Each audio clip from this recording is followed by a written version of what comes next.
Bom dia, nação bugrina. Tudo certo? Como foi o de Natal?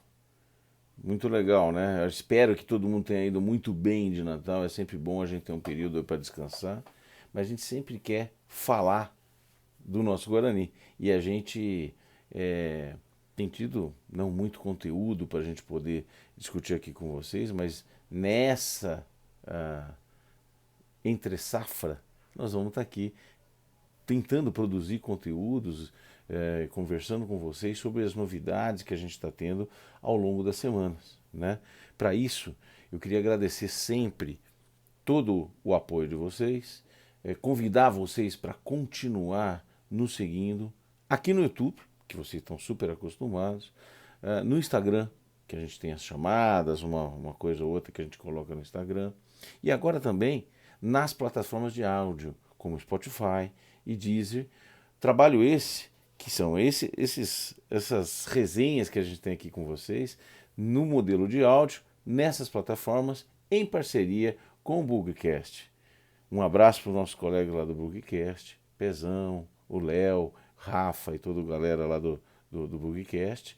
E nós estamos fazendo essa parceria nas plataformas de áudio. Espero que vocês gostem e sigam cada vez mais aqui o Arquibancada Guarani, tá bom? Um grande abraço para todo mundo.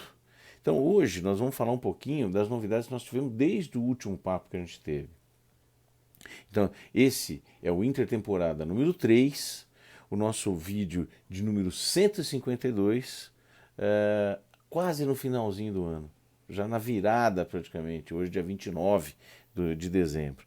Então nós vamos cobrir alguns tópicos. Tem muita coisa, infelizmente, de novidade no Guarani, a gente já falou sobre isso. É um estilo de negociação, até que nossa diretoria, presidente e Michel Alves tem, de só anunciar quando está confirmado, blá blá blá blá blá, ok. Acho que tem seu valor e a gente já falou sobre isso, estamos dando o voto de confiança, mas está cada vez mais preocupante, né? Por quê? Porque tem pouca informação, pouca novidade boa, muita novidade ruim, né? Então vamos lá.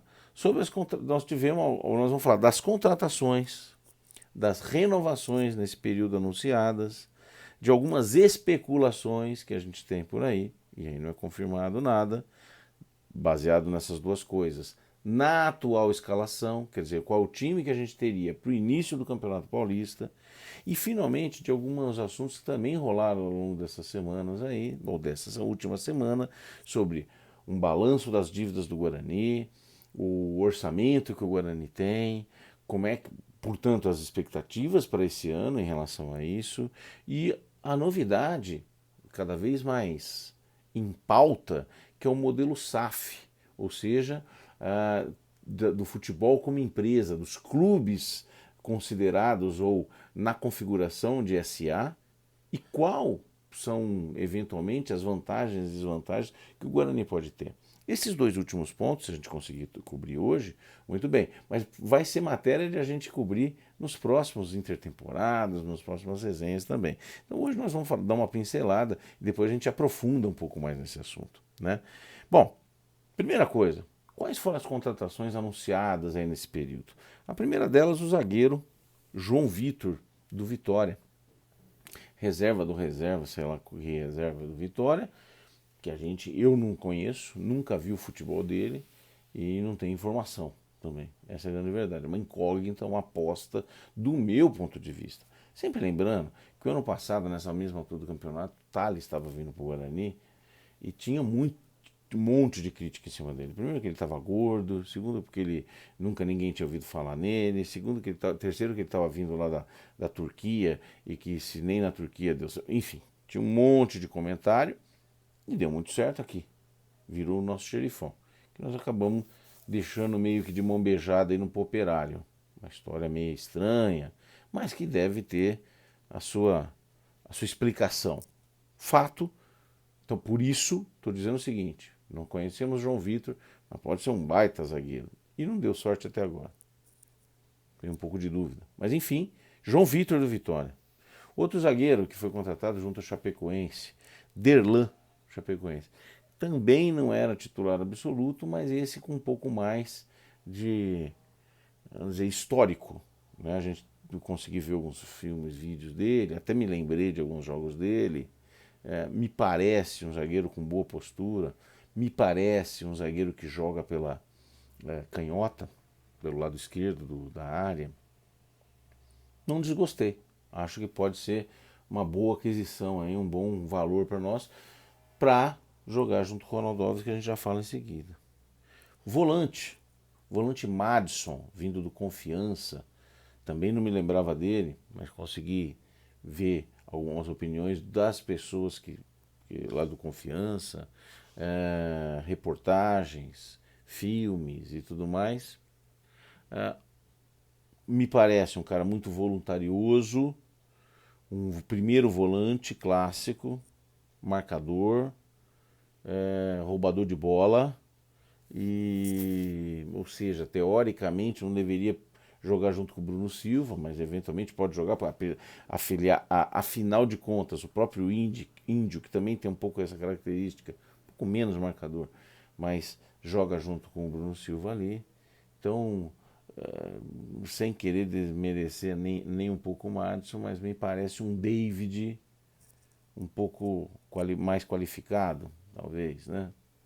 Vamos lá, vamos esperar para ver, né? Vamos esperar para ver como é que ele se porta no Guarani, mas não parece ruim, é uma boa escolha, parece que é de confiança do Daniel Paulista, então o Daniel Paulista conhece bem o que está trazendo. Por último, eu tenho dúvida se foi confirmado, eu acho que ainda não confirmado, mas em todas as redes sociais, inclusive em sites de transferência e tudo mais, Iago César, um atacante de beirada do Atlético Paranaense, que jogou no Cuiabá, que jogou CSA e tal.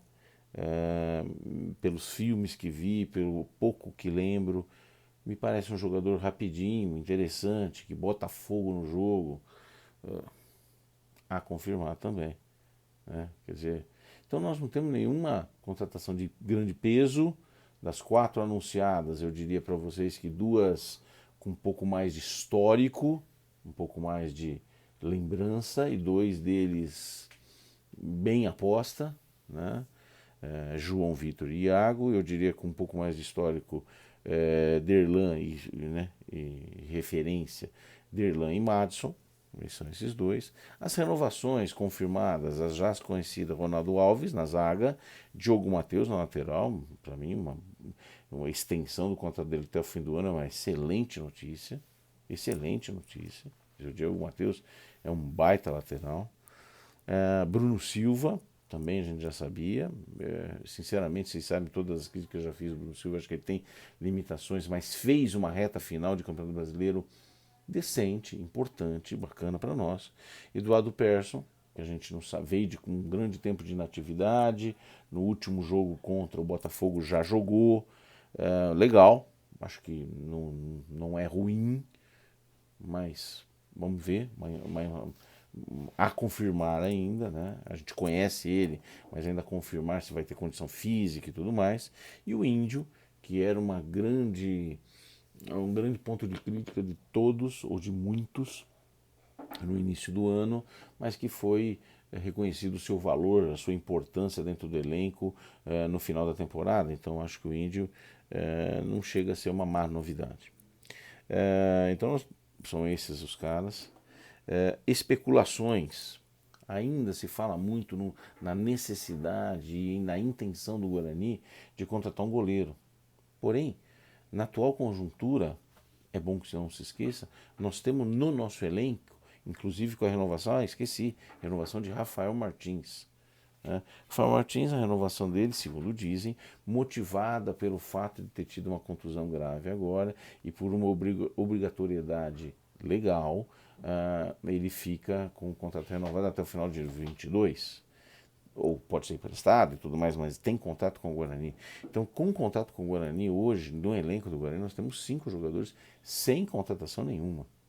Nós temos Gabriel Mesquita, Arthur Gaze, Rafael Martins, Lucas Cardoso e Thiago Galice. Esses 2 últimos vindo da base, não sei se algum deles joga a copinha agora ou não, mas enfim, todos esses estiveram em algum momento ou no banco ou à disposição. Os que não jogaram foram o Arthur Gazzi, o Lucas Cardoso e o Thiago Galice, mas são 5, nós temos 5 jogadores. E ainda, né, se cogita, se fofoca que a gente poderia continuar buscando um goleiro, e o nome mais falado é do Kozlinski, goleiro reserva do Atlético Goianiense, que deixou o Atlético Goianiense. Então é uma possibilidade, se fala muito nele.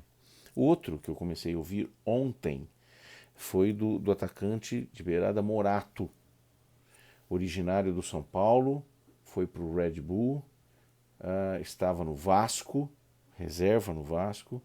Eu acho até um cara interessante, mas é um atacante de beirada também. Isso é sinal que talvez a gente não vá renovar com o Júlio César? Não sei dizer. Não sei dizer, porque nós temos hoje já de beirada, os beiradas que nós temos nesse instante, o tal do Maxwell, o próprio Iago, que acabamos de falar, e temos meninos da base, Renanzinho, Matheus Souza, enfim. Vamos trazer mais o Morato? Não vejo problema nisso, parece um jogador que pode agregar, mas quem não vem? Júlio César então não vai renovar? Não sabemos. Além disso, as renovações mais complicadas e importantes que nós teríamos, Andrigo e Regis. Vou começar pelo Andrigo. Já tem duas fofocas que eu ouvi ontem, que o Andrigo poderia eventualmente até estar subindo a avenida, né, indo para o time lá da linha do trem, mas o mais provável que ele teria uma proposta do exterior e, portanto, por isso não renovaria com o Guarani. Apesar de que há uma semana atrás também ouvi dizer que era a renovação mais próxima entre os dois meias.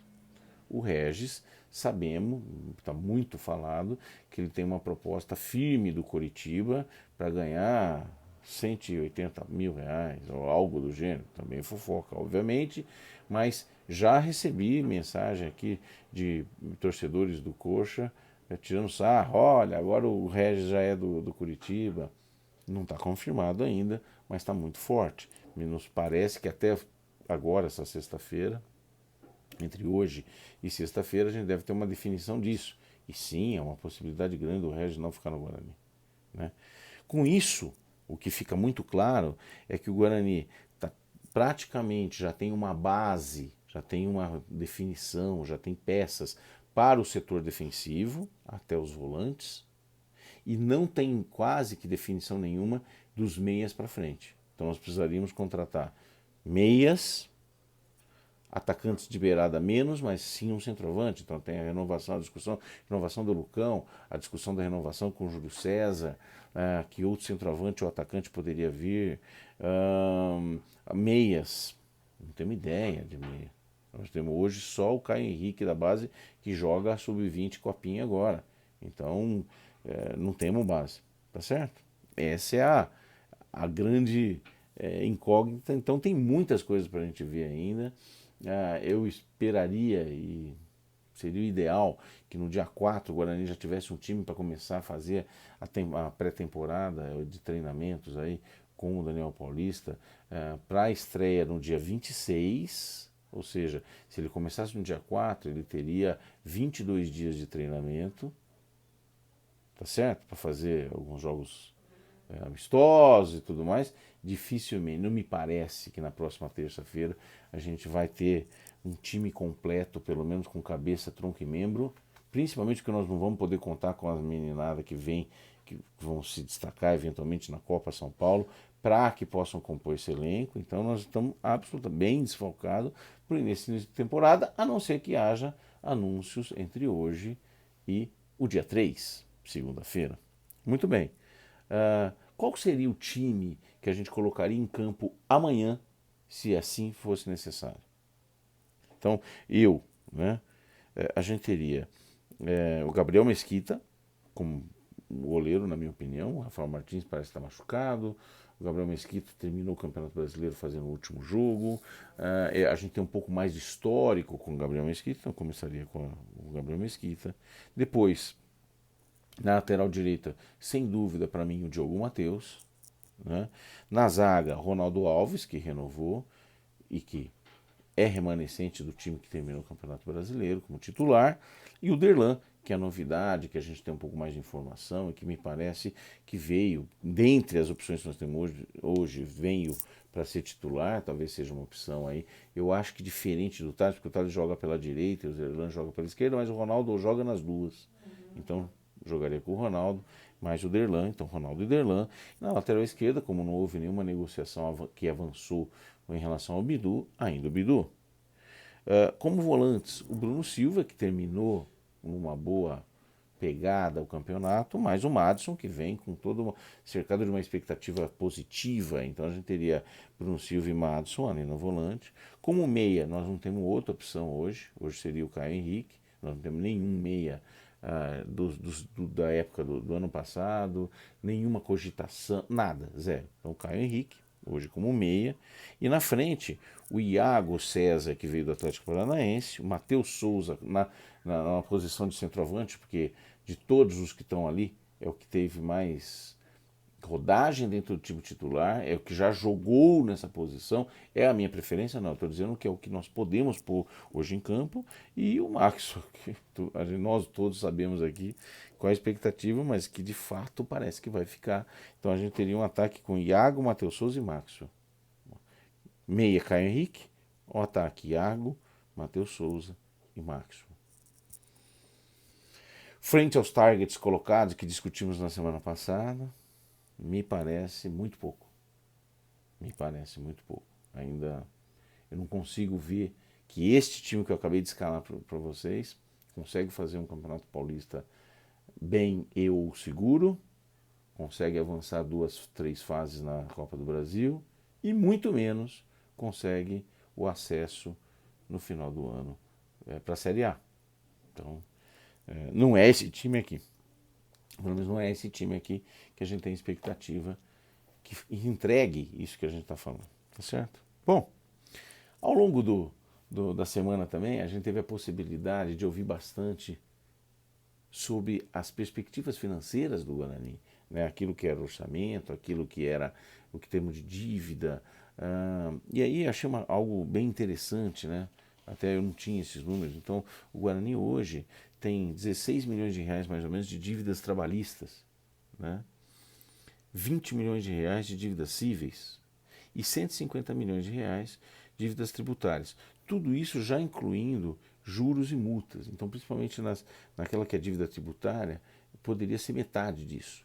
Então, na prática, hoje, o Guarani tem mais ou menos um passivo de uma dívida real, né, e negociável, administrável, de mais ou menos 100 milhões, de 100 a 180 milhões de reais. 100 é aquilo que pós uma negociação, pós uma ação, 180 se a gente não fizer nada e deixar tudo do jeito que está. Por que isso é importante nesse momento? Nós estamos falando da intertemporada. Porque isso impacta na saúde financeira do time, nas perspectivas que a gente tem para os próximos meses, e aí a gente tem que dizer, melhorou muito.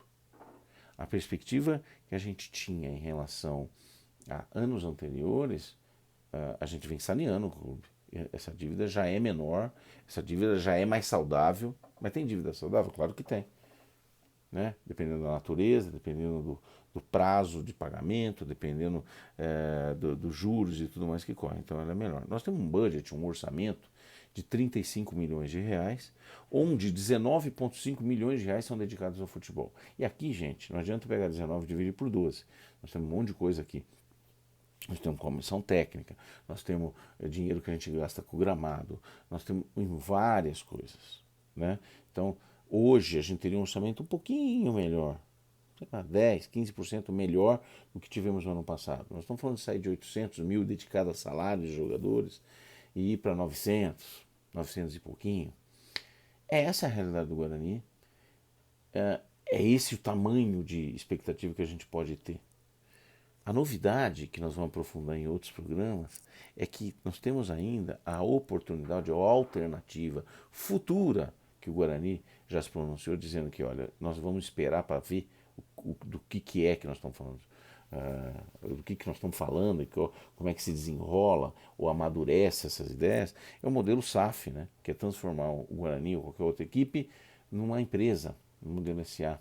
E aí eu fui buscar algumas informações e na verdade, a diferença em relação ao modelo hoje, onde o Guarani é um clube, né? Portanto, com uma carga tributária, uma obrigação tributária um pouco diferente em relação a esse modelo SAF. No modelo SAF, você teria de pagar 5% do faturamento e te cria a oportunidade de pegar esse passivo, essas dívidas, de deixar no clube essas dívidas, criar um outro CNPJ que partisse do zero, ou seja, um Guarani empresa onde partiria sem dívidas, mas com a obrigação de usar 20% do faturamento para saldar essas dívidas. Então, de uma maneira muito simplificada, nós estamos falando de usar 25% do faturamento aqui para pagar impostos mais a dívida. E essa dívida poderia ser financiada ou paga, saldada em 10 anos. Então, fazendo uma conta muito simples, gente. 100 por 10, nós estamos falando de 10 milhões. Por ano, nós estamos falando de 700 mil por mês. Aproximadamente de 700 a 800 mil por mês, que é o orçamento que nós temos hoje para pagar jogadores. Então, num primeiro momento, nós temos que ter um faturamento um pouquinho maior do que o que a gente tem hoje para poder saldar essas dívidas e fazer o futebol. Claro, então, um investidor, obviamente, vai ter que fazer um aporte, como por exemplo a gente viu no Cruzeiro, que estão dizendo em 400 milhões. Claro que esses 400 milhões não entram no primeiro dia, mas ele vai administrar e aí ganhar dinheiro. Quer dizer, também tem uma coisa importante, tudo que é venda de jogador não entra nesse faturamento. Tá? Então, é um business case, é uma situação que o Guarani precisa avaliar melhor mesmo. Interessante, é uma via a mais agora para ver se a gente... Para o futuro, não é para agora. E nós vamos aprofundar mais nisso, né? Mas agora, o que eu queria compartilhar com vocês é as pontos da situação não, nós temos não somos uma empresa. 2, nós sim demos uma saneada boa, nós sabemos exatamente, uma transparência muito grande em relação ao que sabemos, qual é o tamanho do problema que nós temos em relação a dívidas. 3, nós temos esse ano um calendário melhor e mais gerador de receitas e, portanto, possibilidades, porque fizemos um ano melhor em 2021. 4, nós estamos tentando renovar na mesma linha, com um pouco mais de base, partindo um pouco menos do zero em relação ao ano passado. E 5, não, nós não temos um time pronto ainda para entregar os entregáveis esperados para o ano de 2022, para que a gente continue nessa retomada de crescimento, para levar o Guarani para um tamanho onde a gente espera, onde a gente sonha, onde a gente merece estar. Tá certo? Então é isso. Perspectivas boas? Ainda assim. Estamos um pouco ansioso? Muito. Preocupado? Bastante. Acho que vamos ter um time muito diferente em relação ao ano passado. Espero que a gente consiga dar a mesma liga que deu, ou pelo menos a mesma liga que tivemos no ano passado. Sempre lembrando, vamos precisar de um elenco maior do que tivemos no ano passado. E até agora não é isso que nós temos como fato. Nós temos 25 jogadores, contando já com os casos da base, menos, não contando ainda com os novos eventuais lançamentos que vamos ter vindo da base na Copinha, e esperamos que tenhamos, né? Mas que ainda é muito incipiente para a gente poder dizer que estamos tranquilos para o ano que vem. Tem uns e outros aí anunciando muito mais coisa, tem uns e outros aí sendo um pouco mais rápido, pelo menos no anúncio, quando comparado com o Guarani. E isso dá ainda mais ansiedade para todo mundo aqui, né? Então é isso. Tem muito pouco para a gente fazer, vamos continuar torcendo, vamos continuar resenhando aqui, espero que vocês participem cada vez mais com a gente. E, por último, queria desejar para vocês um grande Réveillon, uma grande passagem de ano, e que do ano 2022 seja, primeiro, com muita saúde para você e para sua família, e para todos nós, e que a gente tenha um ano 2022 mais feliz do que foi 2021, principalmente no que diz respeito àquilo que a gente resenha aqui, que é o nosso Guarani, tá bom? Um grande abraço para vocês, até o ano que vem, tchau, tchau.